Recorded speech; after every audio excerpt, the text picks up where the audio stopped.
Hello student, today we explain next lecture class 12th next chapter biology का molecular basis of inheritance. Clear? molecular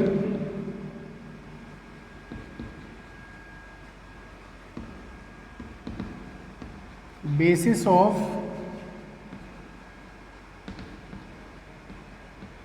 inheritance. Last chapter हम लोगों ने पढ़ा था बेटा प्रिंसिपल ऑफ इनहेरिटेंस पढ़ा था, जिसमें हम जेनेटिक्स से रिलेटेड सारी चीज़ें हमने डिस्कस की थी। मेंडल्स लॉ पढ़ा था, जेनेटिकल डिसऑर्डर के बारे में पढ़ा था, लिंकेज एंड रिकॉम्बिनेशन, ठीक, मेंडल्स लॉ कौन कौन से थे और कुछ जेनेटिकल टर्म्स के बारे में पढ़ा था। ठीक, इस चैप्टर में क्या है, मॉलिक्यूलर बेसिस ऑफ इनहेरिटेंस के बारे में पढ़ने से पहले आपको एक चीज़ यहाँ पे समझनी होगी कि इनहेरिटेंस आपने इससे पहले प्रीवियस चैप्टर में पढ़ा था इनहेरिटेंस के बारे में। इनहेरिटेंस मीन्स क्या होता है, transfer of genetical character from parents to offspring. अच्छा, उसी इनहेरिटेंस प्रोसेस को एक्सप्लेन करना है on the basis of molecule. मतलब इनहेरिटेंस जो जेनेटिकल कैरेक्टर को ट्रांसफर करता है वो कौन सा मॉलिक्यूल है, ठीक, उस मॉलिक्यूल की स्टडी करनी है। मतलब इनहेरिटेंस को पढ़ना है on the basis of molecules, और वो मॉलिक्यूल्स कौन सा है बेटा, डीएनए। ठीक, तो यानी कि इस चैप्टर में हमें जो चीज़ें पढ़नी वो सारी चीज़ें रिलेटेड टू क्या होंगी बेटा, डीएनए से रिलेटेड। क्लियर? तो चलिए स्टार्ट करते हैं molecular basis of inheritance chapter को। इसमें सबसे पहले आपको जो चीज़ पढ़नी है वो है बेटा न्यूक्लिक एसिड।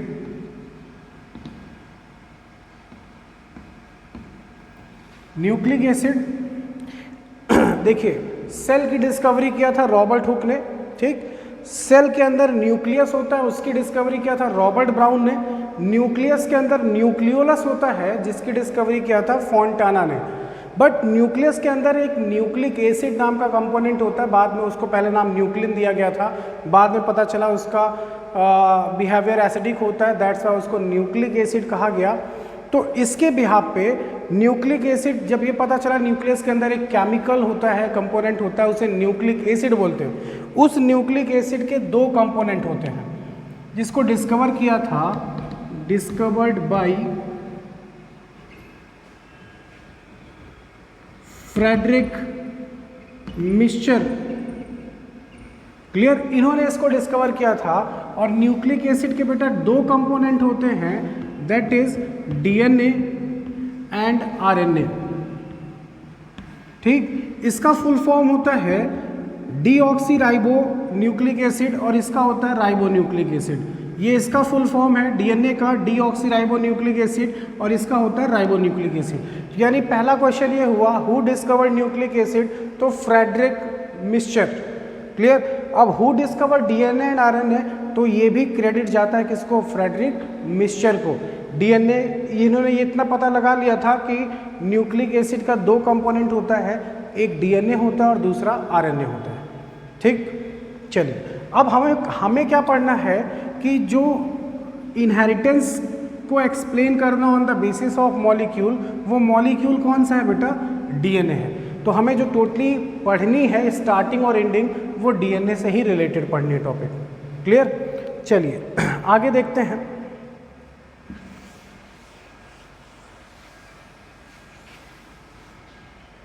तो क्वेश्चन ये हुआ, व्हाट इज डीएनए, आखिर में डीएनए होता क्या है। तो आपकी जो एनसीईआरटी में लिखा हुआ है, DNA is a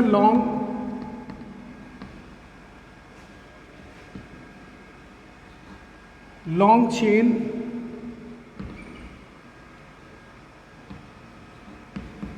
polynucleotide.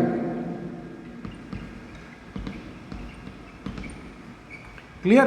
DNA is a long chain of polynucleotide. DNA एक कह सकते हैं लंबी चेन होती है, जिसमें नंबर ऑफ न्यूक्लियोटाइड एक नहीं होते, दो नहीं होते, पॉली ढेर सारे होंगे। मतलब न्यूक्लियोटाइड ही आपस में जुड़ के क्या बना देता है कि स्ट्रक्चर बनता है, जिसे हम डीएनए बोलते हैं। ऐसा कहा गया, फ्रेडरिक मिक्सचर ने भी ऐसा ही बोला कि डीएनए एक लॉन्ग चेन होता है पॉलीन्यूक्लियोटाइड का। अच्छा,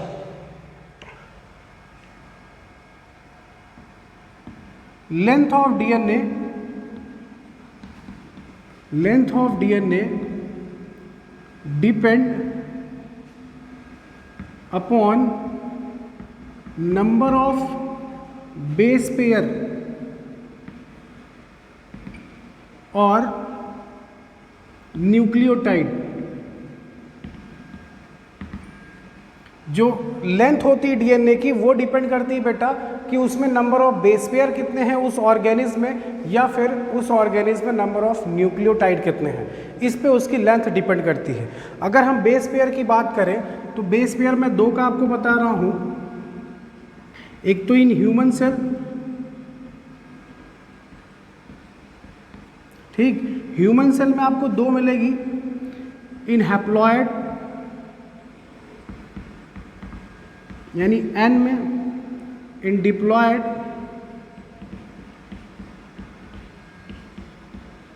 टू एन में। सेकेंड आपको मिलेगा E dot coli,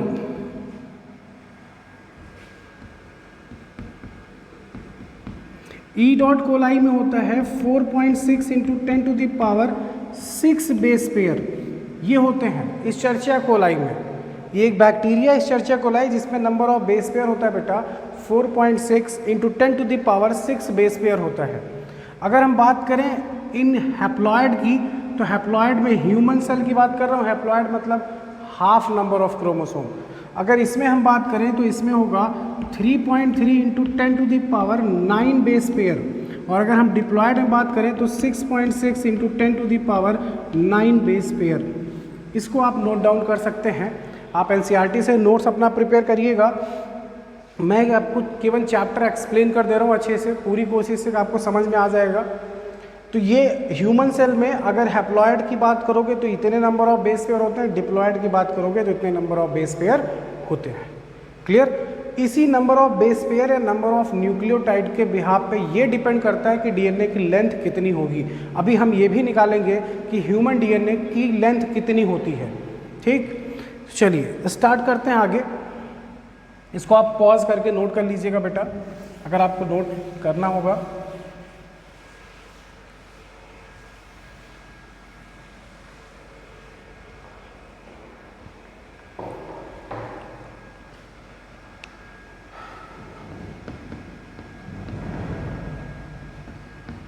deoxy ribo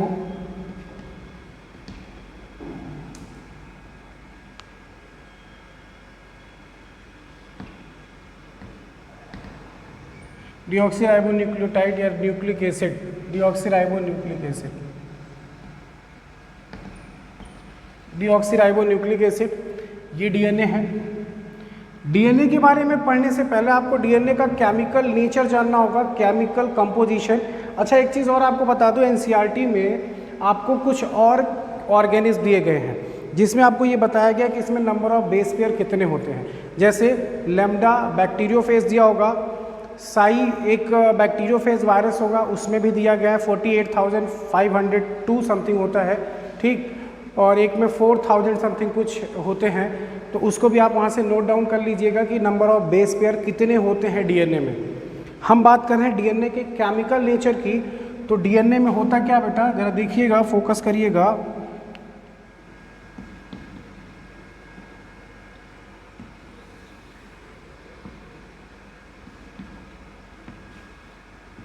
DNA के 3 कंपोनेंट होते हैं। पहला होता है नाइट्रोजिनस बेस,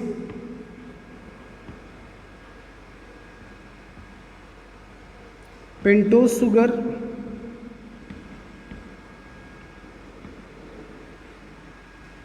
और फॉस्फेट ग्रुप।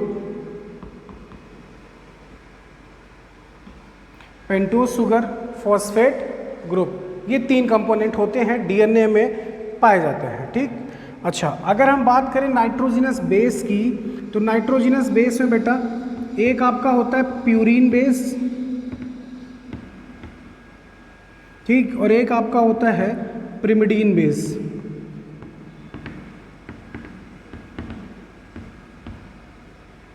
अच्छा, प्यूरिन बेस में आपका क्या आता है, प्यूरिन बेस में आता है एडेनिन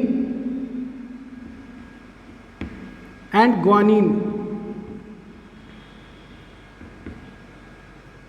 क्लियर बेटा? पायरिमिडीन में इसमें क्या आता है? Thymine, cytosine and uracil,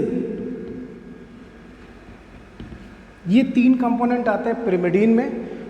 purine में आपके 2 कंपोनेंट आते हैं, एडेनिन एंड ग्वानिन। इसको लिखते हैं ए से, इसको जी से। थायमीन को टी से लिखते हैं बेटा, साइटोसिन को सी से लिखते हैं और यूरेसिल को यू से लिखते हैं। और एक चीज़ आपकी नॉलेज के लिए और बता दूं, यूरेसिल डीएनए में एब्सेंट होता है, केवल आरएनए में प्रेजेंट होता है। और थायमीन डीएनए में होता है, आरएनए में एब्सेंट होता है। तो जब कभी भी आपसे आरएनए और डीएनए का जिक्र होगा तो इतना ध्यान रखिएगा, थायमीन के प्लेस पे यूरेसिल आ जाएगा in case of RNA, in case of DNA in place of uracil आपको थायमीन लिखना होगा। Clear?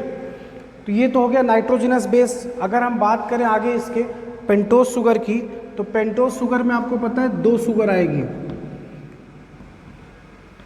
Deoxyribose sugar, deoxyribose sugar present in DNA. और अगर हम दूसरी बात करें राइबोज शुगर, तो ये बेटा प्रेजेंट होती है, प्रेजेंट इन आरएनए। क्लियर? ये ध्यान रखिएगा, राइबोज शुगर आरएनए में प्रेजेंट होती है, डीऑक्सीराइबोज शुगर डीएनए में प्रेजेंट होती है। Phosphate group as it is रहता है, PO4 पे ट्रिपल माइनस वो एज इट इज होता है। ये तो था डीएनए की केमिकल कंपोनेंट की डीएनए में होता क्या क्या है। ठीक, चलिए इसको आप पॉज करके नोट करिएगा, आगे देखते हैं।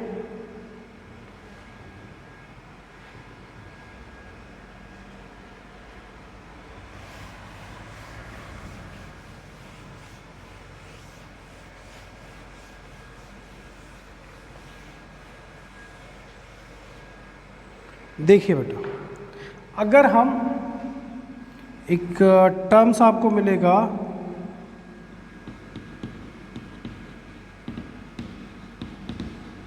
Nucleoside.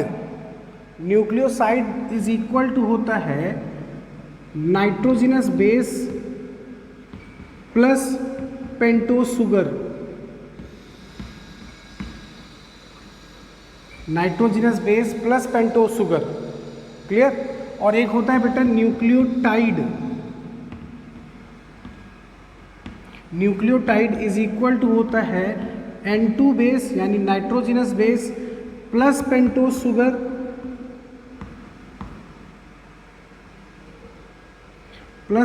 Sugar and plus phosphate group.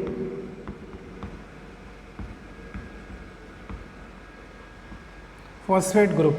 अगर हम तीनों कंपोनेंट को ऐड कर दें, नाइट्रोजनस बेस, पेंटोज शुगर और फॉस्फेट ग्रुप को, तब आपका बनेगा न्यूक्लियोटाइड। और न्यूक्लियोसाइड हम किसे कहते हैं कि केवल आपका N2 बेस हो और पेंटोज शुगर, फॉस्फेट ग्रुप ना हो, तब उसे हम बोलते हैं न्यूक्लियोसाइड। क्लियर? आई होप आपको समझ में आ गया होगा कि difference between nucleoside and nucleotide में क्या डिफरेंस होता है। ठीक अच्छा, ये हो गया न्यूक्लियोसाइड, ये हो गया न्यूक्लियोटाइड। अब यहाँ पे एक चीज़ ध्यान रखिएगा, इसमें फॉस्फेट ग्रुप तीनों कंपोनेंट होंगे, इसमें केवल 2 कंपोनेंट होंगे। तो आपसे कुछ न्यूक्लियोसाइड के नाम पूछे जाएंगे, जैसे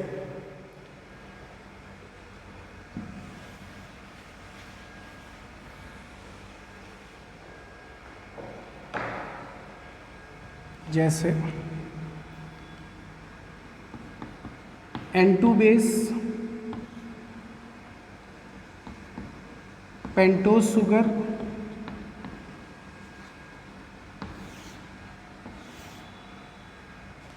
एंड न्यूक्लियोसाइड।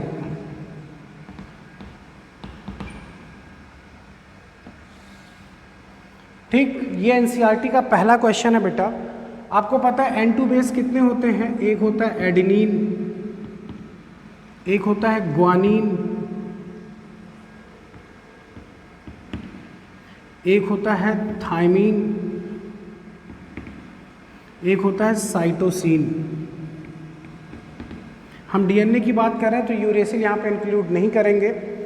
अच्छा, एडेनिन पेंटोज शुगर में कौन सी शुगर, डीएनए पढ़ रहे हैं तो डीऑक्सीराइबोज शुगर, डीऑक्सीराइबोज शुगर यहाँ भी होगा, यहाँ भी वही चीज़ होगी बेटा, और यहाँ भी वही चीज़ होगी। मैंने आपसे क्या कहा था कि पेंटोज शुगर और N2 बेस को अगर ऐड कर दें तो न्यूक्लियोसाइड बन जाता है, और अगर हम तीनों ऐड कर दें pentose sugar, nitrogenous base and phosphate group, तो न्यूक्लियोटाइड बनता है। हमें न्यूक्लियोसाइड को पढ़ना है। आपसे एनसीईआरटी की एक्सरसाइज का पहला क्वेश्चन यही है कि आप डिफ्रेंशिएट करिए कि कौन सा नाइट्रोजनस बेस है और कौन सा न्यूक्लियोसाइड है। क्लियर? जरा इसका नाम देखिए, इसको अगर हम लिखें एडेनिन और डीऑक्सीराइबोज शुगर को ऐड करने पर तो यहाँ बनेगा बेटा एडिनोसिन। आप इसे डीऑक्सी एडिनोसिन भी पढ़ सकते हो, कोई प्रॉब्लम नहीं है, ये भी सही है वो भी सही है। इसे पढ़ेंगे ग्वाइनोसिन, इसे पढ़ेंगे थायमिडीन, और इसे पढ़ेंगे साइटिडीन।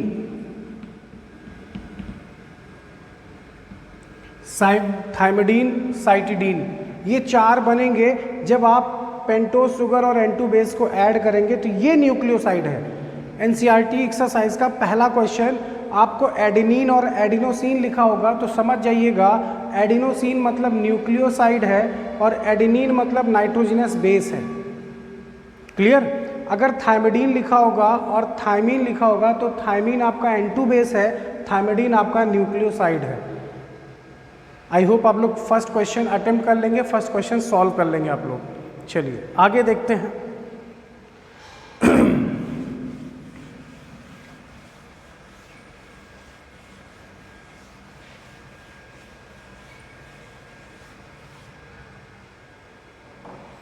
आगे क्या मिलेगा बेटा, देखते हैं जरा।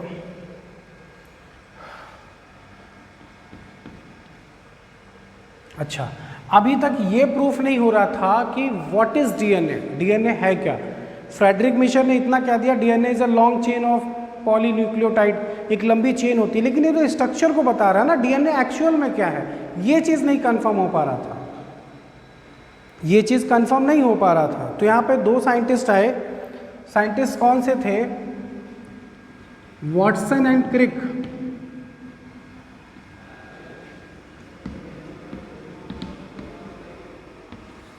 इनके साथ साथ तीन साइंटिस्ट और थे, साथ नहीं थे, इन्होंने एक एक्सरे डिफ्रैक्शन मेथड यूज़ किया था। जिस साइंटिस्ट का था उसका नाम रॉसलिन विल्किंस, ये थे, इनका यूज़ किया गया था, आपके एनसीईआरटी बुक में लिखा हुआ है। लेकिन जो डीएनए का स्ट्रक्चर बताया था, double helical structure of DNA, वो यही थे, वॉटसन एंड क्रिक। एक्सप्लेन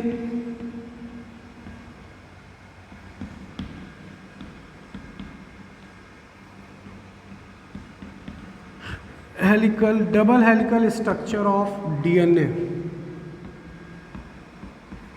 ठीक बेटा, इन्होंने ये बताया कि डीएनए का डबल हेलिकल स्ट्रक्चर होता है, एक दोनों एक दूसरे के एंटी पैरेलल मूव करते हैं, ठीक ऐसा कुछ करके। तो इन्होंने डबल हेलिकल स्ट्रक्चर के बारे में बताया, इसको ऑब्जर्व किया, फिर उसको एक्सप्लेन किया। तो Watson Crick model of DNA, ये क्वेश्चन भी पूछा जाता है, लेकिन यहाँ से क्वेश्चन माइन्यूट से आते हैं, ज़्यादा कोई ऐसा कोई टफ क्वेश्चन नहीं पूछा जाता। क्लियर? तो वॉटसन क्रिक ने क्या किया, स्ट्रक्चर बताया था, लेकिन अभी भी क्वेश्चन फंसा हुआ था, what is DNA, DNA actual में होता क्या है, ये नहीं पता चल पा रहा था। तो अगर आपसे ये पूछा जाए डीएनए का डबल हेलिकल स्ट्रक्चर किसने दिया था, तो वॉटसन एंड क्रिक ने दिया था। ठीक। अच्छा, इसके बाद एक हेडिंग आई बेटा चारगाफ रूल। चारगाफ रूल क्या होता है ज़रा वो भी देखिएगा।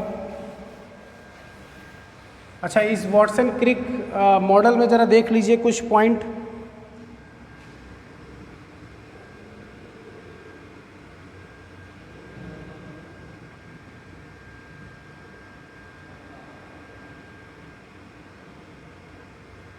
अगर ये 5 डैश है तो ये 3 डैश होगा, और ये 3 डैश है तो ये 5 डैश होगा। क्लियर? ऐसा ही कुछ था, दोनों एक दूसरे के एंटी पैरेलल मूव कर रहे थे। यहाँ पे आपको कुछ चीज़ें जाननी होंगी, जैसे यहीं पे आपका एडेनिन होगा, ठीक, यहाँ पे थाइमिन होगा, यहाँ ग्वानिन होगा, यहाँ साइटोसिन होगा। क्या बताया गया था इस स्ट्रक्चर के बारे में, जरा वो सुनिएगा। इस स्ट्रक्चर में कहा गया एडेनिन हमेशा बॉन्ड बनाएगा थाइमिन के साथ, ग्वानिन हमेशा बॉन्ड बनाएगा साइटोसिन के साथ, सॉरी हाँ ठीक परफेक्ट है, एडेनिन हमेशा थाइमिन के साथ बॉन्ड बनाता है एंड ग्वानिन हमेशा साइटोसिन के साथ बॉन्ड बनाता है। इससे पहले एक चीज़ और क्लियर कर लीजिए आप, जब दो N2 बेस आपस में जुड़ते हैं, मैं N2 chemistry point of view से नहीं बोल रहा हूँ, nitrogenous base adenine thymine guanine cytosine ये जब आपस में जुड़ते हैं, ये जो बॉन्ड बनता है इस बॉन्ड को बोलते हैं बेटा हाइड्रोजन बॉन्ड। इस बॉन्ड को क्या बोलते हैं? Hydrogen bond. क्लियर? अच्छा, N2 बेस जब पेंटोज शुगर के साथ जुड़ता है, पेंटोज शुगर के साथ, तब जो बॉन्ड बनता है इसे बोलते हैं ग्लाइकोसिडिक बॉन्ड। Glycosidic bond. और जब पेंटोज शुगर फॉस्फेट ग्रुप के साथ जुड़ती है तो ये जो बॉन्ड बनता है ये वाला, इसे हम बोलते हैं फॉस्फोईस्टर बॉन्ड। फॉस्फो ईस्टर लिंकेज या बॉन्ड बोल सकते हो, कोई दिक्कत नहीं है। आप फॉस्फोईस्टर लिंकेज भी बोल सकते हो, फॉस्फोईस्टर बॉन्ड भी बोल सकते हो। तो एक चीज़ ध्यान रखना, जब N2 बेस जुड़ता है तो हाइड्रोजन बॉन्ड होता है। N2 बेस पेंटोज शुगर के साथ मतलब न्यूक्लियोसाइड जब बनता है तो ग्लाइकोसिडिक बॉन्ड होता है, और पेंटोज शुगर फॉस्फेट ग्रुप के साथ जुड़ती है तो फॉस्फोईस्टर बॉन्ड होता है। क्लियर? अच्छा, adenine thymine both are nitrogenous base, guanine cytosine both are nitrogenous base. ये यूनिवर्सल है, ध्यान रखिएगा, हमेशा एडेनिन थाइमिन के साथ ही बॉन्ड बनाएगा, ग्वानिन साइटोसिन के साथ ही बॉन्ड बनाएगा। तो ये जो बॉन्ड बना है 2 हाइड्रोजन बॉन्ड एडेनिन थाइमिन के बीच में, ग्वानिन साइटोसिन के बीच में 3 हाइड्रोजन बॉन्ड प्रेजेंट होगा बेटा। ये चीज़ ध्यान रखिएगा, एडेनिन थाइमिन के बीच 2 हाइड्रोजन बॉन्ड होंगे, साइटोसिन ग्वानिन के बीच 3 हाइड्रोजन बॉन्ड होंगे। ये यूनिवर्सल है। क्लियर? तो यहाँ पे अगर हम दिखाएं तो एडेनिन थाइमिन के बीच 2 हाइड्रोजन बॉन्ड होगा, ग्वानिन साइटोसिन के बीच 3 हाइड्रोजन बॉन्ड होंगे। आगे समझ में? चलिए, एक तो पहला पॉइंट था। दूसरा पॉइंट,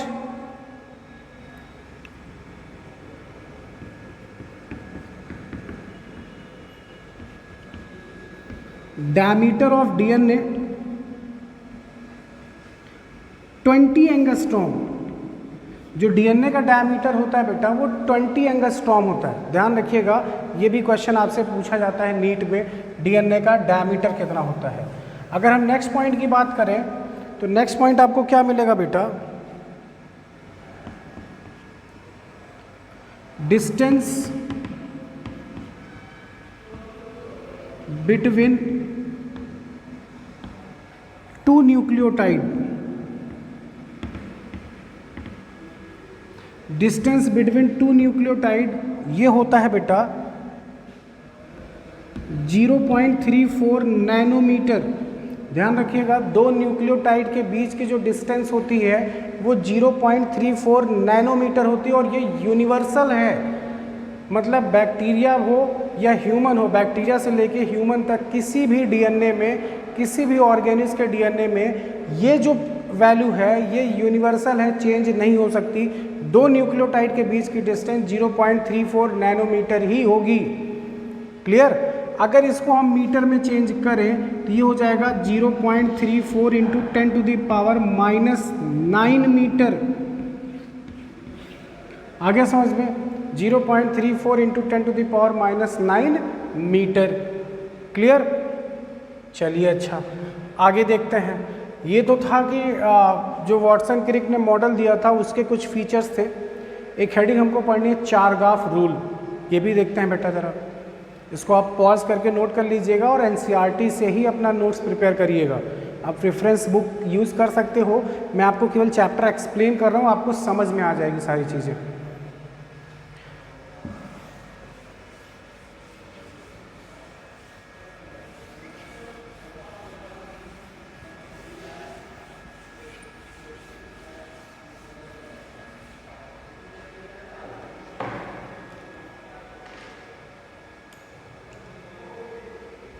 चलिए, चारगाफ रूल।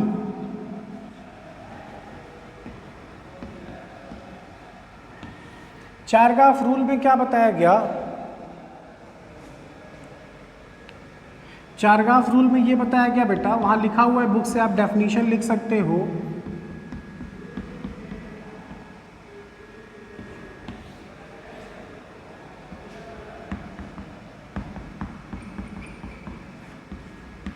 इन्होंने बताया कि एडेनिन, गुआनिन, साइटोसिन और थायमिन, इनका जो रेशियो होगा वो हमेशा कांस्टेंट होगा, वो हमेशा कांस्टेंट होगा। एक फॉर्मूला दिया, A+G divided by C+T is equal to 1। Chargaff ने ये कहा, इनका पूरा नाम इरविन चारगाफ था, ERWIN। इरविन चारगाफ ने एक रूल दिया, एक स्टेटमेंट दिया, जिसमें इन्होंने बताया कि एडेनिन, गुआनिन, साइटोसिन, थायमिन का जो रेशियो होगा वो हमेशा इक्वल होगा, मतलब कांस्टेंट होगा 1। और या फिर एडेनिन, गुआनिन का सम साइटोसिन, थायमिन के सम के क्या होगा? इक्वल होगा। ये चीज़ इन्होंने बताई थी। इसको प्रूफ करके देख लेते हैं, ये चीज़ सही है या गलत है, ये भी देखते हैं। तो एनसीईआरटी बुक का एक्सरसाइज का सेकंड क्वेश्चन, मैं एक एग्जांपल आपको बता रहा हूँ। सेकंड क्वेश्चन आप खुद से करिएगा और रिप्लाई ज़रूर करिएगा कि आपका सेकंड क्वेश्चन सॉल्व हो गया था। मैं उसी पे एग्जांपल करा रहा हूँ, फिर इनके फॉर्मूले को प्रूफ भी करता हूँ आपको, ठीक? चलिए,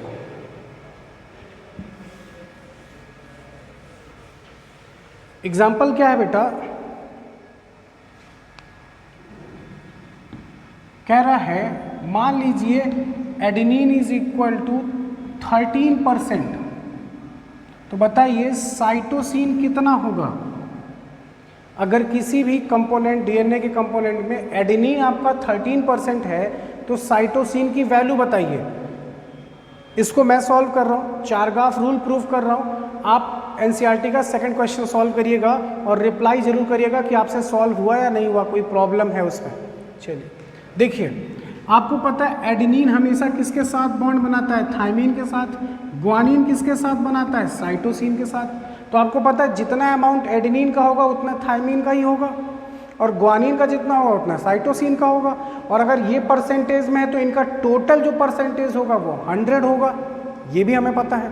अच्छा, हम एक साइड क्या करते हैं, ऐसा चारगाफ ने नहीं कहा था, हम कैलकुलेशन के लिए यूज़ कर रहे हैं, कंफ्यूज मत होइएगा इसमें। A+T is equal to G+C। ये मत सोचिएगा कि सर ये इक्वल आ जाएगा, इन दोनों को ऐड कर दें, इन दोनों को ऐड कर दें, ये इक्वल आएगा, नहीं आएगा। मुझे पता है, मैं केवल कैलकुलेशन के लिए लिख रहा हूँ, आपका कैलकुलेशन सॉल्व हो जाएगा, ये इक्वल आएगा नहीं बेटा। अब एडेनिन की वैल्यू 13 है, यहाँ भी 13 है, इज इक्वल टू G+C। आप G+C को इधर करिए और आपको पता है इन टोटल का सम कितना होगा? 100%। तो ये G+C is equal to 100 minus कितना हो जाएगा? 26। G+C इज इक्वल टू कितना आएगा बेटा? 74 आएगा।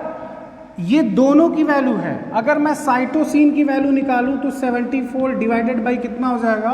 2 होगा। तो फाइनली आंसर कितना आ जाएगा? C is equal to 37%। Clear? ये आ जाएगी C की वैल्यू। तो यहाँ पे कंफ्यूज मत होइएगा, चारगाफ ने ऐसा नहीं कहा था। अब चारगाफ रूल को प्रूफ करके देखते हैं जरा, कि हमको दिया गया था, चारगाफ ने कहा था A+G/C+T इज इक्वल टू 1 आना चाहिए। देखिए जरा, एडेनिन कितना दिया था? 13। अगर साइटोसिन 37 है तो गुआनिन भी कितना होगा? 37 अपॉन साइटोसिन ऑलरेडी आपने निकाल लिया है। एडेनिन अगर 13 है तो थायमिन भी कितना होगा बेटा? 13%। क्लियर? आपको पता है इन दोनों को ऐड करिए, इन दोनों को ऐड करिए, 37 + 13 50 और 37 प्लस 13 50 पूरा कैंसिल आउट हो जाएगा, इज इक्वल टू क्या बचेगा 1। तो चारगाफ का रूल परफेक्ट था, सही था। तो ये कुछ इसके बेसिक पॉइंट थे। अब चारगाफ रूल मैंने आपको बताया, डीएनए की कुछ बेसिक फीचर्स बताए, ठीक। डीएनए की लेंथ फाइंड करेंगे नेक्स्ट लेक्चर में। डीएनए से रिलेटेड डीएनए का केमिकल कंपोनेंट कौन कौन से होते हैं, केमिकल कंपोजिशन क्या होता है, ये सारी चीज़ें मैंने आपको एक्सप्लेन की 1 बाय 1। नेक्स्ट लेक्चर में हम पढ़ेंगे कि डीएनए एक्चुअल में है क्या, व्हाट इज डीएनए का आंसर क्या है, ठीक। इसको हम पढ़ेंगे। ट्रांसफॉर्मिंग प्रिंसिपल के बारे में समझेंगे, ग्रिफिथ ने क्या बताया था। बैक्टीरियोफेज हर्शे चेज एक्सपेरिमेंट के बारे में पढ़ेंगे बेटा। सेंट्रल डोग्मा एंड न्यूक्लियोसोम और डीएनए की लेंथ कैसे फाइंड आउट करते हैं, वो लेक्चर में भी शायद 1 घंटे का हो, लेकिन उस लेक्चर में काफ़ी कुछ कवर करेंगे। तो जो लोग भी इस वीडियो को आप देख रहे हैं, क्लास 12 स्टूडेंट स्पेशली, अमन अब्बास, हमीदा, साक्षी, आस्था, प्रियंका, अंशु सिंह और भी स्टूडेंट जो इसको देख रहे हैं, रितिका, ठीक ना बेटा, आप इसको अच्छे से रिवर्स करके जैसे भी करके इसको अच्छे से समझिए।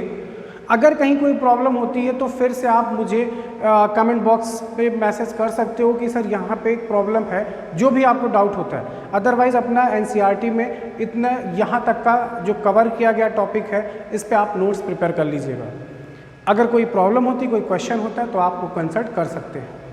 क्लियर। मिलते हैं नेक्स्ट लेक्चर में। इसके आगे चारगाफ रूल के आगे पढ़ेंगे हम लोग, ठीक। डीएनए की लेंथ कैसे फाइंड आउट करेंगे, सेंट्रल डोग्मा क्या होता है, न्यूक्लियोसोम किसे कहते हैं, ट्रांसफॉर्मिंग प्रिंसिपल क्या होती है, ठीक। ये सारी चीज़ें 1 बाय 1 डिस्कस करेंगे बेटा। थैंक यू बेटा।